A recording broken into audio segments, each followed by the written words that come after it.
Hi guys, in this video let me teach you how can you lock your Facebook profile this 2023.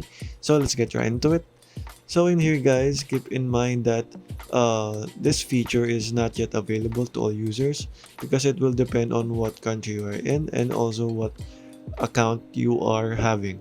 So over here you just have to go over to the three lines here at the upper right corner, go over to your settings here, and you should see here add audience and visibility.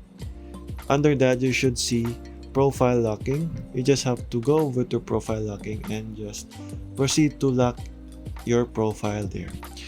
But there are other ways to um, lock your profile if you are having this feature.